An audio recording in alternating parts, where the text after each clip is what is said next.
बापू हिंसात्मक चीजों के लिए भड़काते थे। अगला आने वाला जो बजट सेशन है, उस बजट सेशन तक इन लोगों को संसद की कार्रवाई से बाहर रखिए। वहां के कर्मचारियों की हत्या भी कर सकते हैं, मारपीट कर सकते हैं, हिंसक हो सकते हैं। तो ये सभी हिंसक हो गए। इनको मानसिक इलाज के लिए जो है कांके या आगरा जहां भी दिखाना हो वहां दिखाना चाहिए। टीएमसी के सांसदों ने जो कुछ भी किया, इससे शर्मनाक घटना लोकतंत्र में हो नहीं सकता।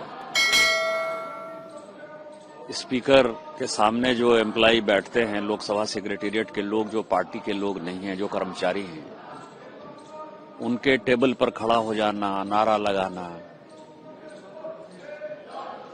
और एक कानून में जो संशोधन है, जो हमारा काम है, उसका एक तरीका है, लोकतांत्रिक तरीका है, हिंसात्मक हो जाना। तो बापू ने हिंसा सिखाई होगी। कांग्रेसियों के डिक्शनरी में या टीएमसी के डिक्शनरी में, डीएमके के डिक्शनरी में यह है कि बापू हिंसात्मक चीजों के लिए भड़काते थे। और इस कारण से बापू ने जो सत्य, अहिंसा, ईमानदारी, इसका जो पाठ हम लोगों को पढ़ाया है, इस कारण से हमने 8 सांसदों के खिलाफ प्रिविलेज नोटिस दिया है। चाहे वो हैबी हो, चाहे वो ज्योतिमनी हो, चाहे वो सेंथिल हो। और हम स्पीकर साहब से ये डिमांड करेंगे कि ये सेशन तो अब आज खत्म ही हो जाएगा, लेकिन अगला आने वाला जो बजट सेशन है, उस बजट सेशन तक इन लोगों को संसद की कार्रवाई से बाहर रखिए। और ये जिस तरह से एक्टिविटी कर रहे हैं, मुझे लगता है कि बापू के सिद्धांतों को तिलांजलि देते हुए ये वहां के कर्मचारियों की हत्या भी कर सकते हैं, मारपीट कर सकते हैं, हिंसक हो सकते हैं। तो ये सभी हिंसक हो गए। इनको मानसिक इलाज के लिए जो है कांके या आगरा जहां भी दिखाना हो वहां दिखाना चाहिए। जी, आपने एक अच्छी बात कही है कि प्रिविलेज का आपने नोटिस दिया है, आपने दिया है और फिर आपके पार्टी के सदस्यों ने दिया है, जो 8 लोगों के सांसदों के खिलाफ दिया है लोकसभा में विपक्ष के। जी, मैंने प्रिविलेज का नोटिस दिया है और हम स्पीकर साहब से यही डिमांड करेंगे, प्रिविलेज कमेटी से यही डिमांड करेंगे कि एक तो इनको संसद की कार्रवाई से जो है बजट सेशन तक के लिए बाहर कर दीजिए। दूसरा, एक ऐसी व्यवस्था करिए चुनाव आयोग में कि इस तरह के जो लोग हिंसक हो जाते हैं, क्योंकि हम आर्म्स लेके तो अंदर नहीं जा सकते हैं, लेकिन जिस तरह से ये लेके चलते हैं, तो कुछ न कुछ ऐसी व्यवस्था करिए कि ये लोग चुनाव लड़ने के लिए भी दीवार हो जाए। सर, कौन 8 सांसद हैं जिसमें आपने सर, कौन से 8 सांसद हैं ये? काफी लोग हैं, हैबी हैं, सेंथिल हैं, ज्योतिमनी है, काफी लोग हैं, और सफी परिम्बल। लेकिन इनका कहना है कि गांधी जी का नाम हटा करके उनका अपमान किया गया है। देखो, ये लोग गांधी जी के नाम को तो चुराना जानते हैं। अपने नाम में गांधी लगा लेंगे, नकली गांधी बन जाएंगे, असली महात्मा गांधी जी का अपमान करेंगे। लेकिन गांधी जी जो चाहते थे वो नहीं करेंगे। गांधी जी चाहते थे कि विकसित भारत हो। गांधी जी चाहते थे कि जो भी हमारे देश का व्यक्ति है सबको काम मिले। यहाँ गारंटीड रोजगार और आजीविका मिशन की व्यवस्था हुई है। और विकसित भारत से किसको परहेज होगा?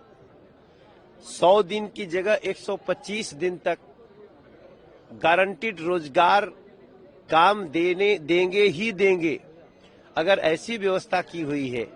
और दूसरी बात की प्रोडक्टिविटी, अगर काम दिया गया तो उससे बना क्या, इसकी भी सुनिश्चितता होगी।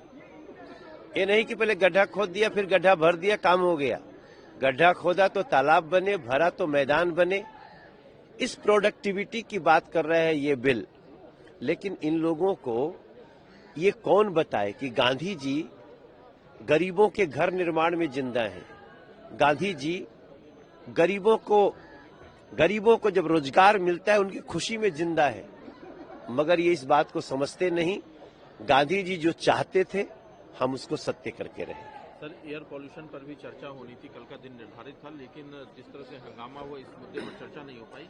विपक्ष कह रहा है कि सरकार नहीं चर्चा कराना चाहती थी। किरण रिजिजू साहब कह रहे हैं कि विपक्ष ने खुद हंगामा करके सदन। सदन में हंगामा ऐसा वैसा नहीं।